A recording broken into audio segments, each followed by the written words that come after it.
Sir 2024 हाँ sir 2024 Lok Sabha का election है। 2024 में लोकसभा का इलेक्शन है और बीजेपी और कांग्रेस के द्वारा जो गठबंधन बनाया गया है, आपके द्वारा एक तीसरा फ्रंट तैयार किया गया है। तो तीसरे फ्रंट में ओबीसी एससी एसटी माइनॉरिटी के अलावा भी क्या और भी दल या संगठन शामिल होने की आसार है? पिछले बार जब 28 सितंबर को दिल्ली में मीटिंग हुई थी उसमें 32 पार्टी के लोग थे और अभी जो दिल्ली में मीटिंग हुई कल परसों 31 तारीख को, तो उसमें 77 पार्टी के लोगों को इनवाइट किया गया था और 77 पार्टी के लोगों ने लिखित रूप से सहमति दे दी कि हम लोग इस गठबंधन का हिस्सा बनने के लिए तैयार हैं। मेश्राम साहब, आपने अभी ऐलान किया है कि आप चुनाव आयोग कार्यालय पर 5 लाख लोगों को लेके जाने वाले हैं। ईवीएम पे लेकर आप लोग आंदोलन करते हैं, लेकिन अभी चुनाव आयोग द्वारा कोई भी ऐसी कार्रवाई नहीं की गई। आपने ईवीएम पर ये भी बयान दिया है कि अगर कार्यकर्ताओं द्वारा फोड़वा भी देंगे अगर चुनाव आयोग उस पर कार्रवाई नहीं करती तो। नहीं, हम लोगों ने ईवीएम मशीन फोड़ने के संबंध में कुछ नहीं कहा है। हमने कहा कि हम लोग जो ईवीएम मशीन है उसके बारे में प्रोटेस्ट करने के लिए ये 1 लाख लोगों का मोर्चा लेकर जा रहे हैं, ऐसा हमारा ऐलान है और इसके आधार पर वो कार्यक्रम कर रहे हैं। हमारा ये मानना है कि 8 अक्टूबर 2013 को सुप्रीम कोर्ट ने ये निर्णय दिया कि ईवीएम मशीन, केवल ईवीएम मशीन के द्वारा फ्री, फेयर एंड ट्रांसपेरेंट चुनाव नहीं हो सकता। सुप्रीम कोर्ट को कहता है, केवल, ध्यान रखने का शब्दों के ऊपर, केवल ईवीएम मशीन के द्वारा फ्री, फेयर एंड ट्रांसपेरेंट चुनाव नहीं हो सकता। इसलिए फ्री, फेयर एंड ट्रांसपेरेंट चुनाव के लिए पेपर ट्रेल मशीन लगाना होगा। ये आदेश दिया गया, मगर वो मशीन लगाई नहीं गई 2014 में। तो हम लोग सुप्रीम कोर्ट में गए, पेपर ट्रेल मशीन लगाने का आदेश दिया, लगाया नहीं। तो लगाने के लिए हम लोग सुप्रीम कोर्ट में गए तो लगाने का आदेश दिया। पेपर ट्रेल मशीन लगाई जाती है, मगर पेपर ट्रेल मशीन में जो कागजी वोट होता है उसकी गिनती नहीं होती। दिखाने के लिए, तमाशा करने की क्या जरूरत है? चुनाव आयोग केवल दिखाने के लिए पेपर ट्रेल मशीन लगा रही है। जब तक उसकी गिनती नहीं होगी, ईवीएम मशीन में घोटाला होता है या नहीं होता है पकड़ा कैसे जाएगा? ये नौटंकी है चुनाव आयोग की। इसके विरोध में यह हमारा कहना है कि यदि ईवीएम मशीन के द्वारा घोटाला होता है, ऐसा सुप्रीम कोर्ट का कहना है, तो इसलिए पेपर ट्रेल लगाया। तो पेपर ट्रेल के अंदर जो कागजी वोट है उसकी गिनती करना पड़ेगा, तभी रोका जा सकता है। तो चुनाव आयोग कहता है इसको ज्यादा समय लगेगा। हमने चुनाव आयोग को लिखित लेटर दिया। बताओ, संविधान में आपको अधिकार दिए गए हैं फ्री, फेयर एंड ट्रांसपेरेंट चुनाव के लिए। ज्यादा दिन चुनाव रिजल्ट लगाने के लिए नहीं लगना चाहिए, ऐसा कहा लिखा हुआ है संविधान में? संविधान में ये लिखा हुआ है फ्री, फेयर एंड ट्रांसपेरेंट चुनाव होना चाहिए। 1 महीना लग जाए, main objective free, fair and transparent चुनाव होना चाहिए। अगर 1 महीना लगता है तो लगना चाहिए। चुनाव आयोग कहता नहीं ज्यादा दिन होगा। अरे, संविधान में तो ऐसा कहीं पर भी लिखा हुआ नहीं है कि फ्री, फेयर एंड ट्रांसपेरेंट चुनाव के लिए ज्यादा दिन लगता है तो नहीं लगना चाहिए। इसके विरोध में हमने। मेश्राम साहब, आपके साथ अभी यहाँ पे राष्ट्रीय पिछड़ा वर्ग मोर्चा का कार्यक्रम चल रहा है। बीजेपी द्वारा पिछड़ों को वोट को लुभाने के लिए अभी वो भी कार्यक्रम कर रहे हैं, अनुसूचित जातियों का भी कार्यक्रम कर रहे हैं और यह भी ऐलान कर रहे हैं कि 2024 में 400 सीटों पे जीत रहे हैं हम लोग, बीजेपी के लोग। वो ऐसा जो ऐसा बनाना पड़ता है, ये पब्लिसिटी टेक्निक है।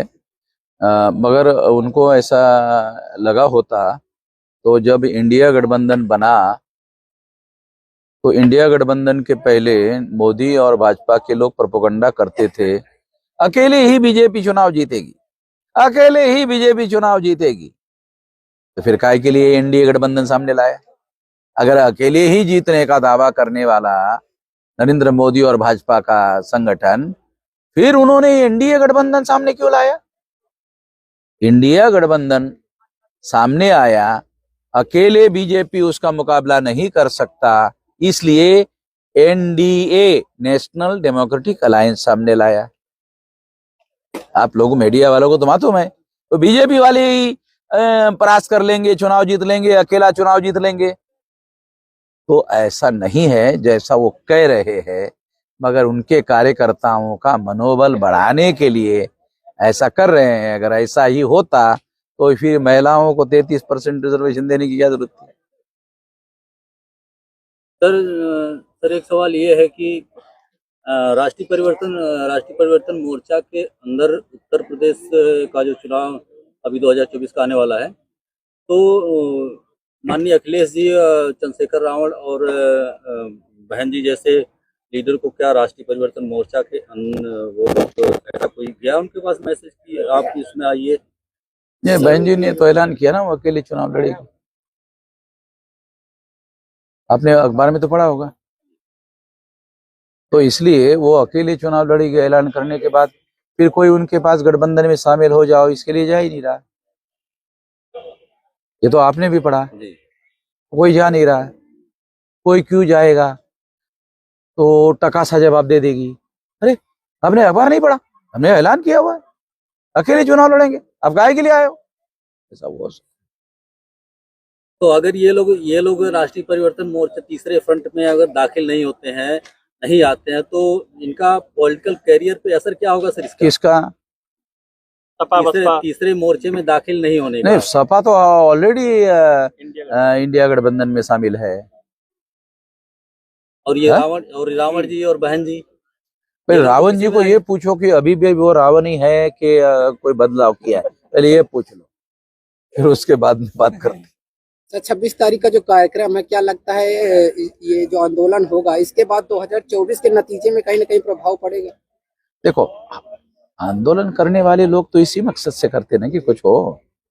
हमारी कोशिश तो यही है, हम लोग तीसरा मोर्चा गठित कर रहे हैं और तीसरा मोर्चा गठित करने की आइडिया से ही आज तक का चुनावी संसदीय इतिहास आप देख लो।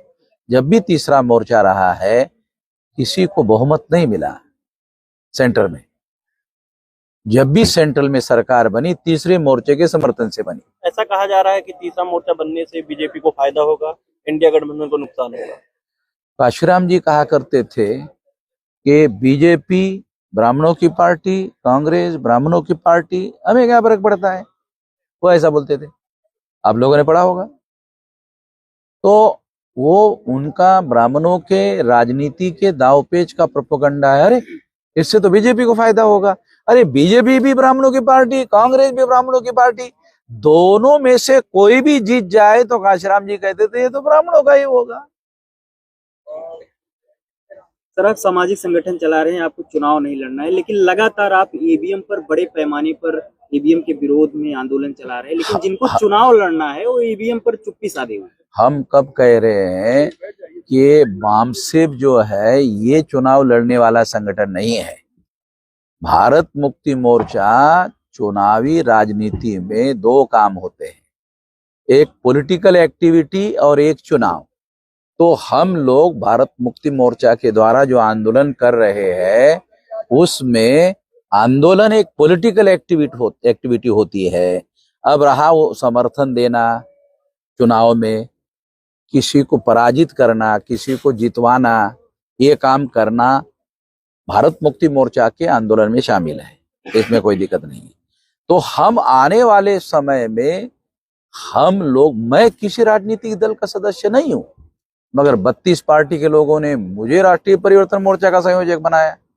मैं भी इसलिए बनने के लिए तैयार हूं कि SC, ST, OBC माइनॉरिटी के लोगों का राष्ट्रीय राजनीति में दखल हो, उनकी आवाज हो, मजबूती से आवाज हो, पार्लियामेंट में उनके लोग मजबूती से बोलने वाले लोग जाए। जो SC, ST के 131 मेंबर पार्लियामेंट एक भी नहीं बोलता।